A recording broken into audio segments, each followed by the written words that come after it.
प्यारे बच्चों, प्रोफेसर जी सुंदर रेड्डी द्वारा लिखे गए भाषा और आधुनिकता पाठ के कुछ गद्यांशों को हमने इसके पूर्व की कक्षा में पढ़ा था। आज हम लोग पढ़े गए अवतरण के आगे के कुछ गद्यांश पढ़ेंगे और समझेंगे।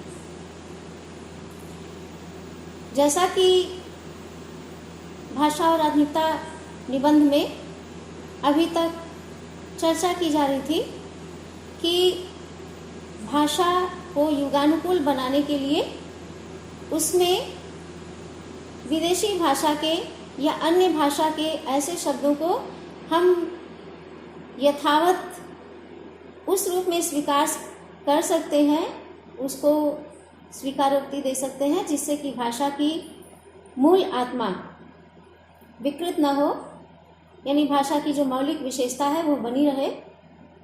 ऐसा करते हुए हम अन्य भाषाओं से आए शब्दों को चंद रूपगत परिवर्तन के साथ या उसी रूप में उस भाषा में अन्य भाषा में स्वीकार कर सकते हैं। इसके आगे की चर्चा करते हुए लेखक भाषा की इकाई के विषय में बताते हुए स्पष्ट कर रहे हैं अपनी बात। कहते हैं कि भाषा की साधारण इकाई शब्द है। शब्द के अभाव में भाषा का अस्तित्व ही दूर है। भाषा की जो सबसे साधारण इकाई है उसका नाम है शब्द। हम लोग सब लोग जानते हैं शब्द के ही माध्यम से भाषा का निर्माण होता है। यदि शब्द का अस्तित्व न हो तो वाक्य की संरचना नहीं की जा सकती है। वाक्य की संरचना न की जा सके तो फिर हम अपने भावों को प्रकट किस प्रकार से करेंगे। ऐसे में अपने जिन विचारों को, जिन भावों को हम व्यक्त करना चाहते हैं, उसको व्यक्त करने का एक ही माध्यम हमारे पास है भाषा, और भाषा का सबसे सशक्त आधार है शब्द। शब्द के अभाव में भाषा का अस्तित्व संभव नहीं। भाषा का अस्तित्व दुर्लभ, कठिन ही नहीं बल्कि लेखक ने जरूर दुर्लभ शब्द का प्रयोग किया है, लेकिन हम यूँ कह सकते हैं कि शब्द के अभाव में भाषा का अस्तित्व जो है वो संभव नहीं। यदि भाषा में विकसनशीलता शुरू होती है तो शब्दों के स्तर पर ही, और भाषा का विकास भी शब्दों के ही माध्यम से विकास को प्राप्त करता है। क्योंकि दैनंदिन सामाजिक व्यवहारों में हम ऐसे कई नवीन शब्दों का इस्तेमाल करते हैं जो अंग्रेजी, अरबी, फारसी आदि विदेशी भाषाओं से उधार लिए गए। प्रतिदिन जो हम दैनिक व्यवहार है, दैनिक क्रियाकलाप है, या जो सामाजिक व्यवहार हमारा प्रतिदिन का है, उसमें हम बहुत से नए शब्दों का प्रयोग करते हैं। और ये नए शब्द प्रायः कभी अंग्रेजी भाषा से, कभी अरबी से, कभी फारसी से, जो विदेशी भाषाएं हैं उनसे उधार लिए हुए शब्द हैं। अब जैसे हम फारसी भाषा से हम कहते हैं ना कि हम रोटी बनाना, तो रोटी ये वास्तव में हिंदी भाषा का शब्द नहीं है, अन्य भाषा का शब्द है। तो ऐसे ही मतलब ये तो एक मैंने छोटा सा उदाहरण आपको दिया। ऐसे ही बहुत सारे शब्द हैं जो कि हमारी हिंदी भाषा के नहीं है मौलिक रूप में, लेकिन अपने सामाजिक व्यवहार में हमको उन शब्दों की आवश्यकता है, इसलिए हम ऐसे नए शब्दों का इस्तेमाल करते हैं, शब्दों का प्रयोग करते हैं। तो ये शब्द वास्तव में कोई शब्द ऐसा है जो अंग्रेजी भाषा से लिया गया है, कुछ ऐसे हैं जो अरबी भाषा से लिए गए हैं, कुछ ऐसे हैं जो फारसी। तो ऐसे विभिन्न प्रकार की ये जो शब्द हैं ये विदेशी भाषाओं से उधार लिए गए। वैसे ही नए शब्दों का गठन भी अनजाने में अनायास ही होता है। तो ठीक इसी प्रकार से जैसे भाषा अन्य भाषाओं से शब्दों को उधार लेती है, उसी प्रकार से नए शब्दों का गठन भी अनायास ही हो जाता है। उसके लिए बहुत प्रयास नहीं करना पड़ता। ये शब्द अर्थात उन विदेशी भाषाओं से सीधे बहिष्कृत ढंग से उधार लिए गए शब्द भले ही कामचलाऊ माध्यम से प्रयुक्त हो, साहित्यिक दायरे में कदापि ग्रहणीय नहीं। तो ये जो शब्द हैं जो विदेशी भाषाओं से सीधे उधार लिए गए हैं बहिष्कृत ढंग से, यानी कि जिसको अनिवार्य स्वरूप हमने नहीं प्रदान किया, ऐसे ही हमारी बोलचाल की भाषा में, व्यवहारगत भाषा में प्रयोग में आ गया है। समाज के जो विचार व्यवहार है उसमें जो है वो प्रयोग में आने लगा है, ऐसे शब्दों को साहित्यिक दायरे में ग्रहण नहीं किया जाता, स्वीकार नहीं किया जा सकता। और अगर उनको ग्रहण करना पड़े तो उन्हें भाषा की मूल प्रकृति के अनुरूप साहित्यिक शुद्धता प्रदान करनी पड़ती।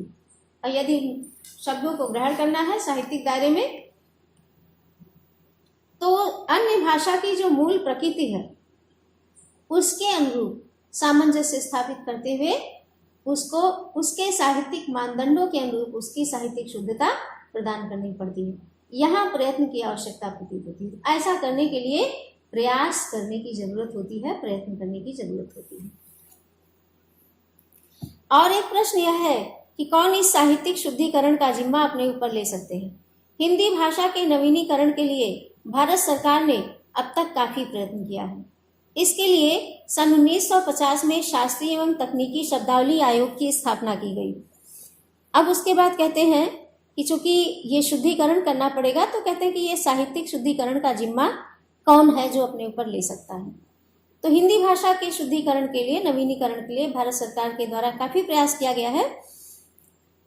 बता रहा है कि इसके लिए 1950 में शास्त्रीय और तकनीकी शब्दावली आयोग की स्थापना की गई। एक शब्दावली आयोग की स्थापना की गई जिसमें शास्त्रीय शब्दों के विषय में और तकनीकी शब्द, शास्त्रीय शब्द यानी जो इस भाषा के मूलभूत जो शब्द थे, जो उसका बेस है, आधार है, और तकनीकी शब्द यानी जो अन्य भाषाओं से आने वाले या समयानुकूल जिस भाषा का प्रयोग होना चाहिए, युगानुकूल जिस भाषा का प्रयोग होना चाहिए, उससे संबंधित शब्दावली, दोनों के सामंजस्य के लिए नए शब्दों का निर्माण करने के लिए शब्दावली आयोग की स्थापना की गई, जो विज्ञान की हर शाखा के लिए योग्य शब्दावली का निर्माण करेगी। तो हर विषय के भी अपने शब्द होते हैं।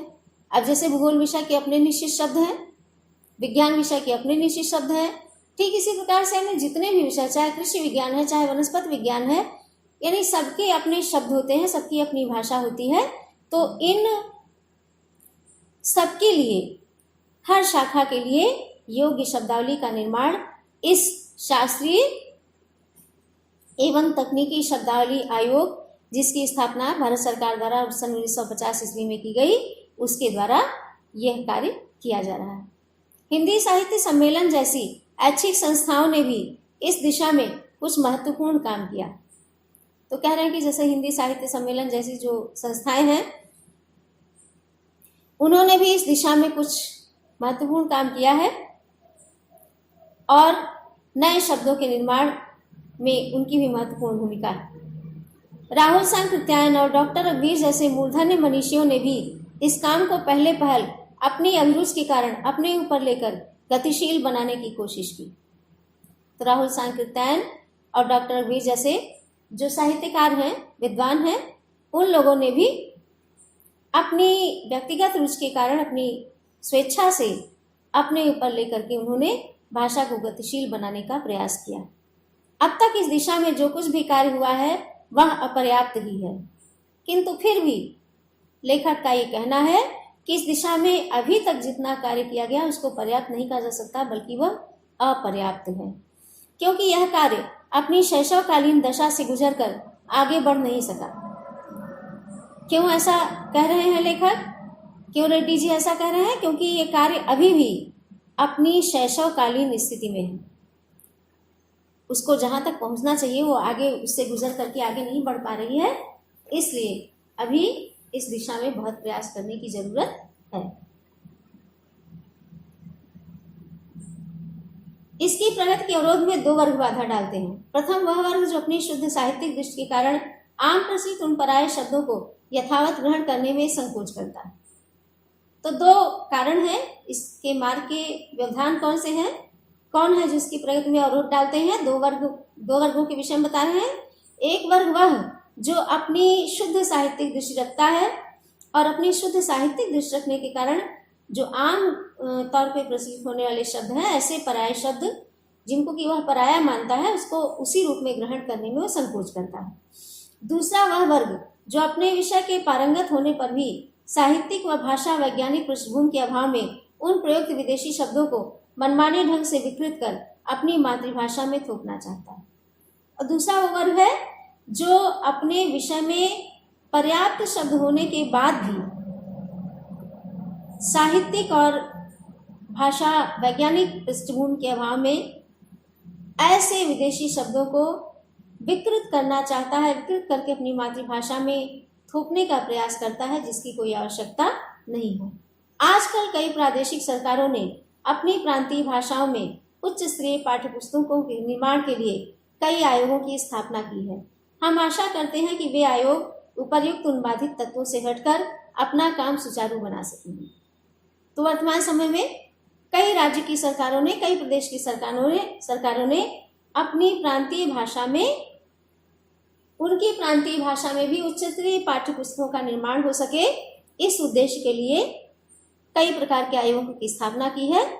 तो ऐसी आशा है कि ये जो आयोग स्थापित किए गए हैं वे इन बाधक तत्वों को हटा करके या इन बाधक तत्वों से परे हट करके अपने कार्य को सुचारू रूप से गति प्रदान कर सकेंगे, अपने कार्य को सुचारू रूप से कर सकेंगे।